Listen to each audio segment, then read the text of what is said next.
Hi guys, before we start chapter number 12, let's recall what we learned in chapter number 11.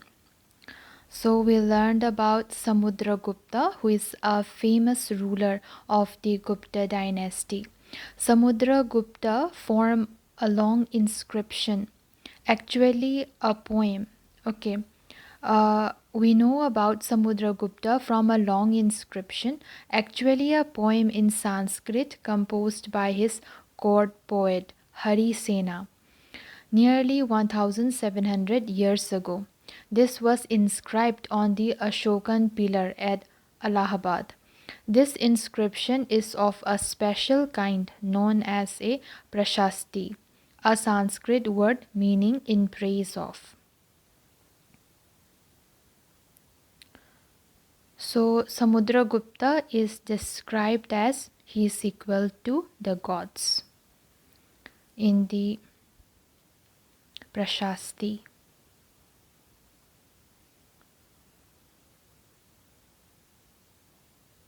Harishena describes four different kinds of rulers and tells us about Samudragupta's policies towards them.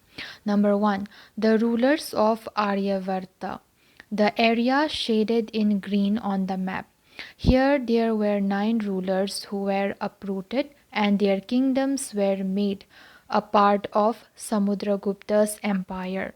Number 2. The rulers of Dakshinapath. Here there were 12 rulers, some of whose capitals are marked with red dots on the map.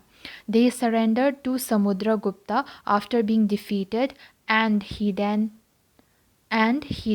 allowed them to rule again. Number 3. The inner circle of neighboring states including Assam, coastal Bengal, Nepal and a number of Ganasangs in the northwest, marked in purple on the map.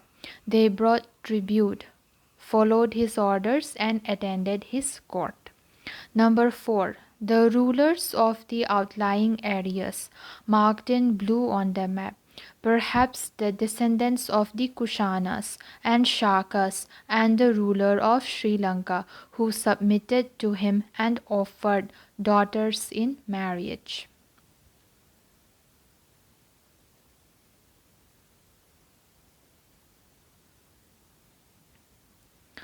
And in the Prashastis, there were mentions of Samudragupta's great grandfather, father, and mother.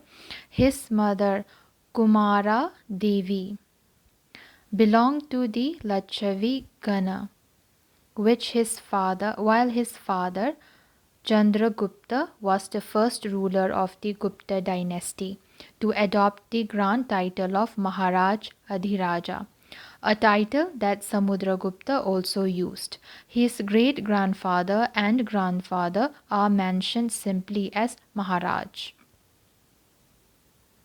Samudragupta in turn figures in the genealogies, that is the list of ancestors of later rulers of the dynasty, such as his son Chandragupta II. He led an expedition to western India where he overcame the last of the Shakas. According to later belief, his court was full of learned people, including Kalidasa, the poet, and Aryabhatta, the astronomer, Harshavardhana, and Harshacharita.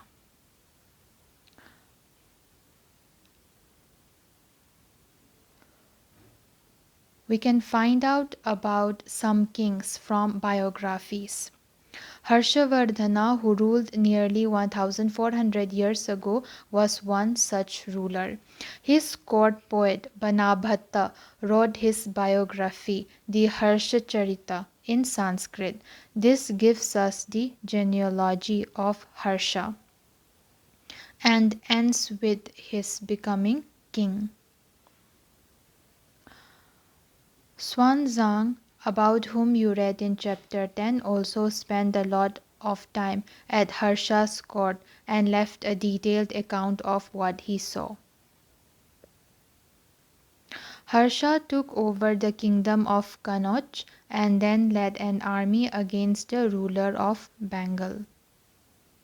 His brother-in-law was the ruler of Kannauj, and he was killed by the ruler of Bengal, and so he attacked Bengal. Although he was successful in the east and conquered both Magadha and Bengal, he was not so successful elsewhere. He tried to cross the Narmada to march into the Deccan, but was stopped by a ruler belonging to the Chalukya dynasty, Pulkesins II. The Pallavas, Chalukyas and Pulkesins. Prashasti. The Pallavas and Chalukyas were the most important ruling dynasties in South India during this period. The kingdom of the Pallavas spread from the region around their capital Kanchipuram to the Kaveri Delta, while that of the Chalukyas was centered around the Raichur Dwap between the rivers Krishna and Tungabhadra. Aihole, the capital of the Chalukyas, was an important trading center. It developed as a religious center with a number of temples. The Pallavas and Chalukyas frequently raided one another's lands, especially attacking the capital cities, which were prosperous towns. The best known Chalukya ruler was Pulkesin II. We know about him from a Prashasti composed by his court poet Ravikirti.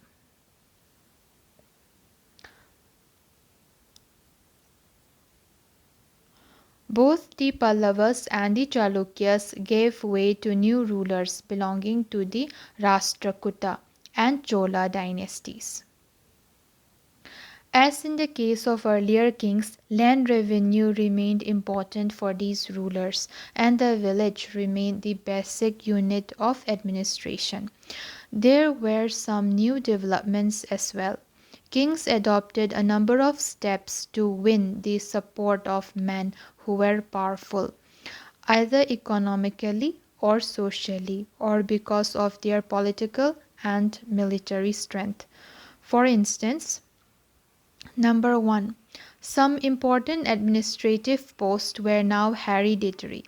This means that sons succeeded fathers to these posts. For example, the poet Harisena was a Mahadanda Nayaka or chief judicial officer like his father. Sometimes one person held many offices. For instance, besides being a Mahadanda Nayaka, Harisena was a Kumar Amatya, meaning an important minister, and a Sandhi Vigrahika, meaning a minister of war and peace. Number 3. Besides, important men probably had a say in local administration. These included the Nagara Shreshti or chief banker or merchant of the city, the Sarthavaha or leader of the merchant caravans, the Prathama Kulika or the chief craftsman, and the head of the Kayasthas or scribes.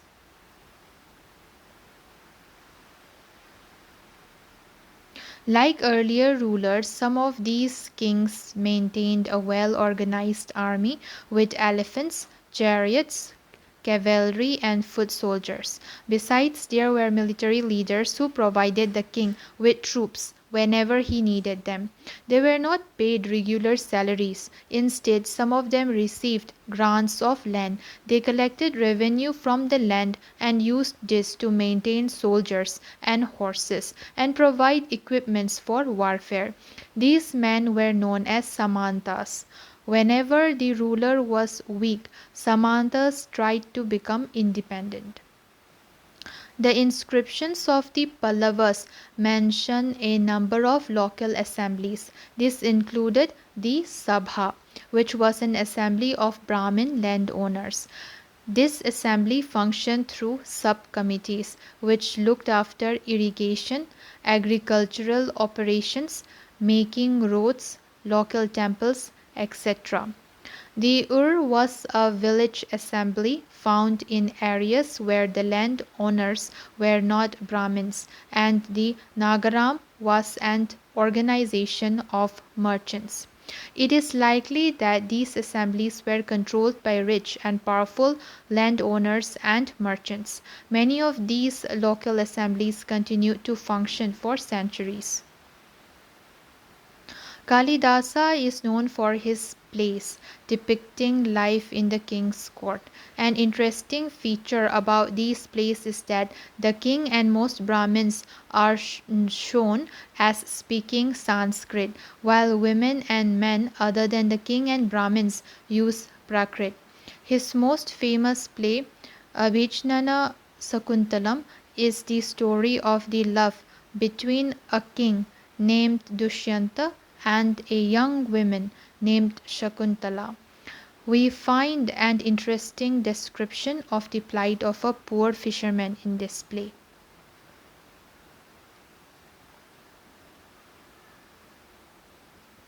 So, around 1400 years ago, Prophet Muhammad introduced a new religion, Islam, in Arabia. Like Christianity, Islam was a religion that laid stress on the equality and unity of all before Allah, the one supreme God. Within 100 years, Islam spread to North Africa, Spain, Iran, and India. Arab sailors who were already familiar with the coastal settlements of the subcontinent now brought the new religion with them. Arab soldiers conquered Sindh in present day Pakistan about 1300 years ago. So let's start chapter number 12 now. So let's start chapter number 12, Buildings, Paintings and Books. Marutasami and the Iron Pillar. Marutasami was so excited. His brother had propelled his wheelchair all along the dusty, stony path, past the towering Qutub Minar and up the metal ramp. It had been tough, but now he was here, in front of the famous Iron Pillar. It was an unforgettable experience. The Iron Pillar. The Iron Pillar at Mohali, Delhi, is a remarkable example of the skill of Indian craftspersons. It is made of iron, 7.2 meter high, and weighs over 3 tons. It was made about 1500 years ago. We know the date because there is an inscription on the pillar mentioning a ruler named Chandra, who probably belonged to the Gupta dynasty. What is amazing is the fact that the pillar has not rusted in all these years. So this is the Iron Pillar. This is the Iron Pillar, 7.2 meter high and 3 tons in weight. So buildings in brick and stone. The skills of our craftspersons are also apparent in the buildings that have survived, such as stupas. The word stupa means mound. While there are several kinds of stupas, round and tall, big and small, these have certain common features. Generally, there is a small box placed at the center or heart of the stupa. These may contain bodily remains such as teeth, bone, or ashes of the Buddha or his followers, or things they used, such as precious stones and coins. This box, known as a relic casket, was covered with earth. Later, a layer of mud brick or backed brick was added on top, and then the dome like structure was sometimes covered with carved stone slabs.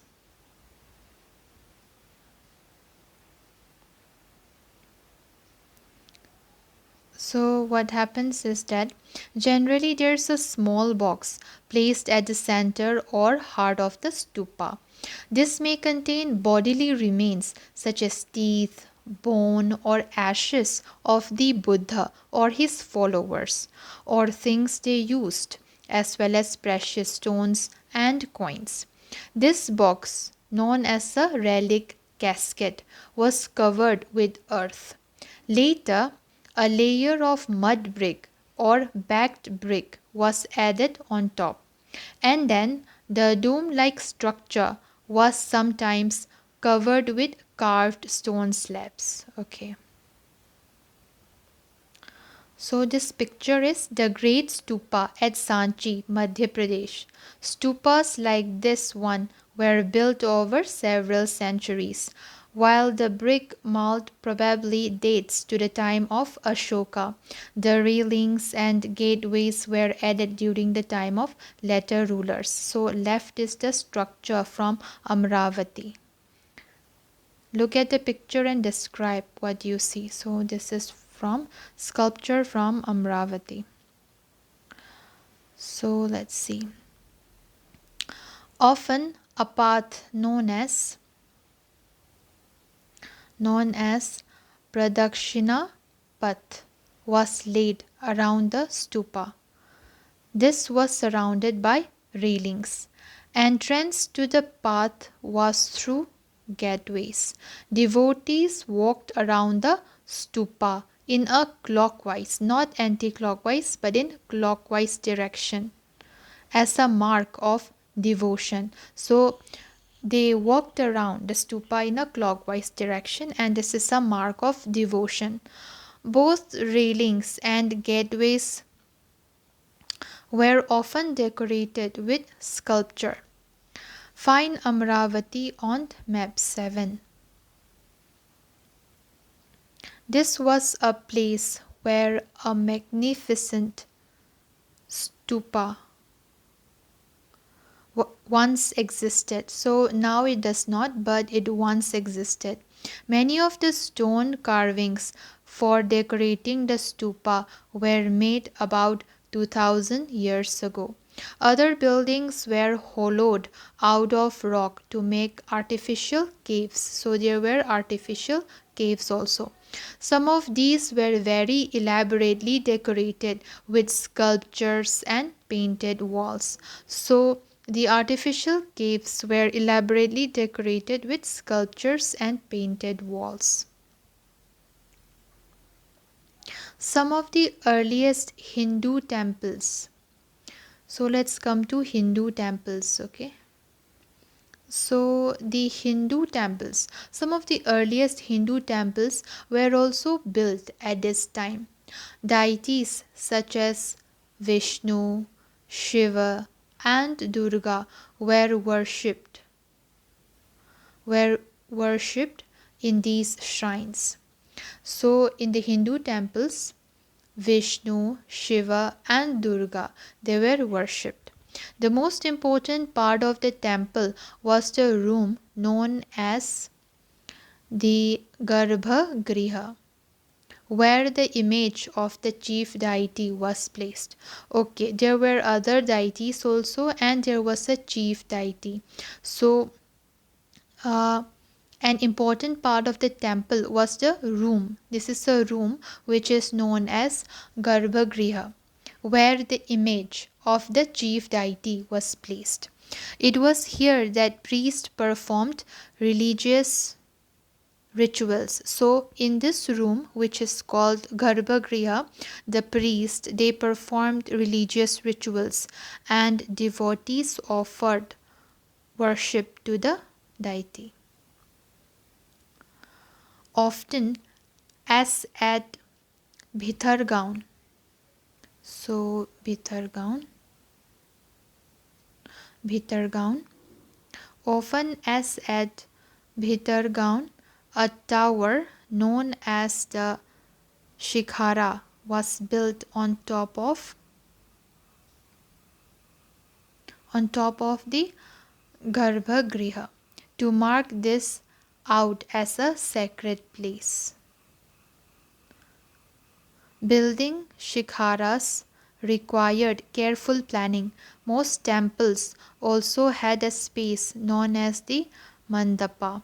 It was a hall where people could assemble. Okay, the top. This one is an early image at Bhitargaon, Uttar Pradesh. This was built about 1500 years ago and was made of backed brick and stone. Top right, monolithic temples. These are monolithic temples at Mahabalipuram. Each of these was carved out of a huge single piece of stone. That is why they are known as monolith.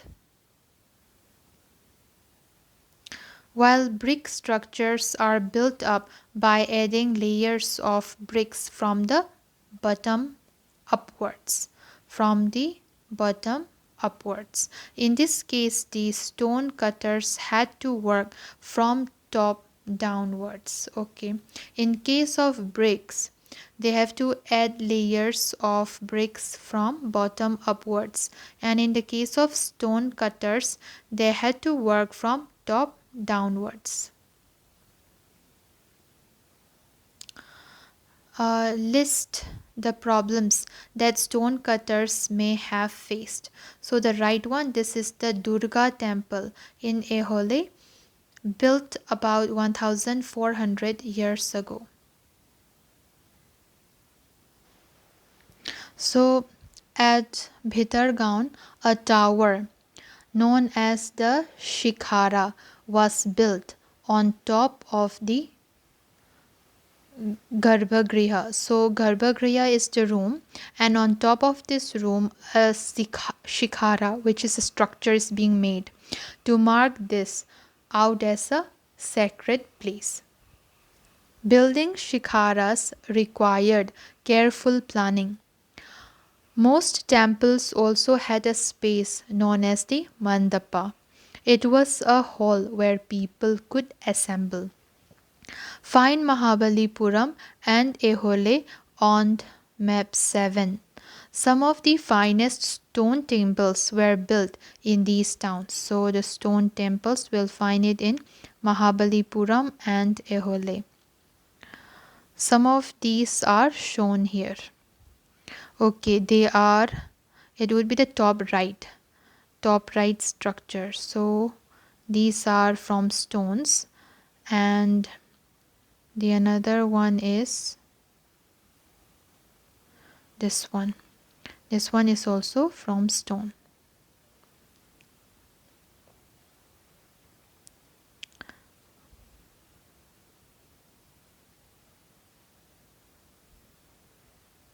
How were stupas and temples built? Okay, let's find this out. There were several stages in building a stupa. So in building a stupa, there were several stages in building a stupa or a temple. Usually kings or queens decided to build these as it was an expensive affair. First, good quality stone had to be found, acquired, and transported. This is important, transported where they want to make the stupa or the temple. They have to be transported to the place that was often carefully chosen for the new building. Here, these rough blocks of stone had to be shaped and carved. into pillars and panels for walls, floors, and ceilings. And then these had to be placed in precisely the right position. Okay. So, how were stupas and temples built? There were several stages in building a stupa or a temple. Usually, the kings or queens decided to build these as it was an expensive affair. First, good quality stone had to be found, quarried, and transported to the place that was often carefully chosen for the new building. Here, these rough blocks of stone had to be shaped and carved into pillars and panels of walls, floors, and ceilings. And then these had to be placed in precisely the right position. Okay. Now this picture, this is a Jain monastery from Orissa. These two-story buildings was carved out of the rock surface. Notice the entrance to the rooms. Jain monks lived and meditated in these rooms. In what ways is the cave shown here different from the illustration on page 15? So below, this picture is a sculpture from the National Museum, New Delhi. Can you see how some of the caves may have been hollowed out? Now, the kings and queens probably spent money from their treasury to pay the craftspersons who worked to build these splendid structures. Besides, when devotees came to visit the temple or the stupa, when devotees came to visit the temple or the stupa, they often brought gifts which were used to decorate the buildings. For example, an association of ivory workers paid for one of the beautiful gateways at Sanchi. Among the others who paid for decorations were merchants, farmers, garland makers, perfumes, smiths, and hundreds of men and women who are known only by their names which were inscribed on pillars, railings, and walls. So, when you get a chance to visit any of these buildings, remember how several hundreds of people probably worked to construct and decorate them. Make a diagram like the one on page 88 to show the stages in the building of a temple or stupa. So this picture, this image is paintings from Ajanta. This is paintings from Ajanta. So now let's talk about paintings. Find Ajanta on map 7. This is a place. So Ajanta is a place where several caves were hollowed out of the hills over centuries. Most of these were monasteries for Buddhist monks, and some of them were decorated with paintings.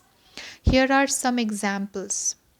As the caves are dark inside, most of these paintings were done in the light of torches. The colors, which are vivid even after 1500 years, were made of plants and minerals. The artists who created these splendid works of art remain unknown.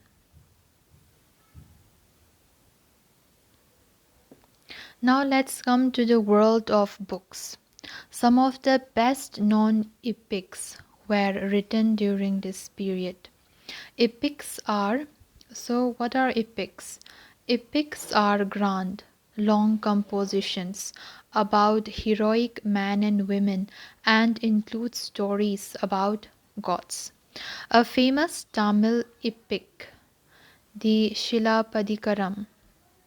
So this is a famous Tamil epic which is called Shilapadikaram, was composed by a poet named Ilango around 1800 years ago. It is the story of a merchant named Kovalan who lived in Puhar and fell in love with a courtesan named Madhavi, neglecting his wife Kanagi. Later he and Kanagi left Puhar and went to Madurai, where he was wrongly accused of theft by the court jeweler of the Pandya king. The king sentenced Kovalan to death. Kanagi, who still loved him, was full of grief and anger at this injustice and destroyed the entire city of Madurai. Now let's come to a description from the Shilapadikaram. Here is how the poet describes Kanagi's grief. O witness of my grief, you cannot console me. Is it right that your body, fairer than pure gold, lies unwashed here in the dust? Is it just that in the red glow of the twilight, your handsome chest, framed with a flower wreath, lies thrown down on the bare earth, while I remain alone, helpless and abandoned to despair? Is there no God? Is there no God in this country? Can there be a God in a land where the sword of the king is used for the murder of innocent strangers? Is there no God? No God. Another Tamil epic, the Manimekalai, was composed by Satanad around 1400 years ago. This describes the story of the daughter of Kovalan and Madhavi. These beautiful compositions were lost to scholars for many centuries, till their manuscripts were rediscovered about 100 years ago. Other writers, such as Kalidasa, wrote in Sanskrit. A verse from the Meghdut. Here is a verse from Kalidasa's best known poem, the Meghdut, in which a monsoon cloud is imagined to be a messenger between lovers who are separated from one another. See how the poet describes the breeze that will carry the cloud northwards. A cool breeze, delightful as it is touched with the fragrance of the earth, swollen by your showers, inhaled deeply by elephants, and causing the wild figs to ripen, will blow gently as you go. Do you think Kalidasa can be described as a lover of nature? Recordings and preserving old stories. A number of Hindu religious stories. A number of Hindu religious stories that were in circulation earlier were written down around the same time. These include the Puranas. Purana literally means old. The Puranas contain stories about gods and goddesses such as Vishnu, Shiva, Durga, and Parvati. They also contain details on how they were to be worshipped. Besides, there are accounts about the creation of the world and about kings. The Puranas were written in simple Sanskrit verse and were meant to be heard by everybody, including women and Shudras, who were not allowed to study the Vedas. They were probably recited in temples by priests, and people came to listen to them. Two Sanskrit epics, the Mahabharata and Ramayana, had been popular for a very long time. Some of you may be familiar with these stories. The Mahabharata is about a war fought between Kauravas and Pandavas, who were cousins. This was a war to gain control of the throne of the Kurus and their capital Hastinapur. The story itself was an old one, but was written down in the form in which we know it today, about 1500 years ago. Both the Puranas and the Mahabharata, supposed to have been compiled by Vyasa. The Bhagavad Gita, about which you learned, was also included in the Mahabharata. The Ramayana is about Ram, a prince of Koshala, who was sent into exile. His wife Sita was abducted by the king of Lanka named Ravana. The Rama had to fight a battle to get her back. He won and returned to Ayodhya, the capital of Koshala, after his victory. Like the Mahabharata, this was an old story that was now written down. Valmiki is recognized as the author of the Sanskrit Ramayana.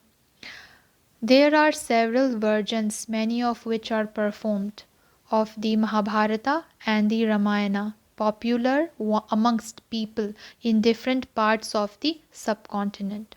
Find out about the version in your state. Stories told by ordinary people. Ordinary people also told stories, composed poems and songs, sang, danced, and performed plays. Some of these are preserved in collections of stories such as the Jatakas and the Panchatantra, which were written down around this time. Stories from the Jatakas were often shown on the railings of stupas and in buildings in places such as Ajanta. Here is one such story. The story of the Monkey King. Once upon a time there was a great monkey king who lived on the banks of the Ganga in the Himalayas with 80,000 followers. They fed on the fruits of a special mango tree, which were very sweet. Such exquisite mangoes did not grow on the plains. One day a ripe mango fell into the river and floated all the way to Varanasi. There the king of the city, who was bathing in the river, found it, and was amazed when he tasted it. He asked the foresters of his kingdom where they could find the tree for him, and they led him all the way to the Himalayas. There the king and his courtiers had their fill of mangoes. At night the king discovered that the monkeys were also feasting on the fruit, and decided to kill them. However, the king of the monkeys worked out a plan to save his followers. He broke off branches of the mango tree and tied them to form a bridge across the river, and held on to one end till all his followers crossed over. Exhausted with the effort, he fell down and lay dying. The human king saw what had happened, and tried unsuccessfully to revive the monkey. When he died, the king mourned his death and paid him full respect. This story is shown on a piece of sculpture found from a stupa at Bharhat in central India. Can you identify which parts of the story are shown in the sculpture? Okay.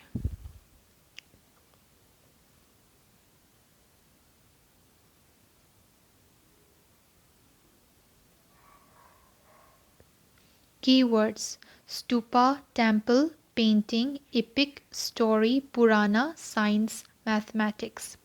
Writing books on science. This was also the time when Aryabhatta, a mathematician and astronomer, wrote a book in Sanskrit known as the Aryabhatyam. He stated that day and night were caused by the rotation of the earth on its axis, even though it seemed as if the sun is rising and setting every day. He developed a scientific explanation for eclipse as well. He also found a way of calculating the circumference of a circle, which is nearly as accurate as the formula we use today. 0. While numerals had been used earlier, mathematicians in India now invented a special symbol for 0. This system of counting was adapted by the Arabs and then spread to Europe. It continues to be in use throughout the world. The Romans used a system of counting without using 0. Try and find out more about it. Now, elsewhere in the world, what's happening? Let's see. Paper Paper had become a part of our daily lives. The books we read are printed on paper, and we use paper for writing. Paper was invented in China about 1900 years ago, and a man named Kai Lun, he bit plant fibers, cloth, rope, and the bark of trees, soaked these in water, and then pressed, drained, and dried the pulp to create paper. Even today, handmade paper is made through a similar process. The technique of making paper was a closely guarded secret for centuries. It reached Korea about 1400 years ago and spread to Japan soon after. It was known in Baghdad about 1800 years ago. From Baghdad it spread to Europe, Africa, and other parts of Asia, including the subcontinent. What were manuscripts in early India made out of?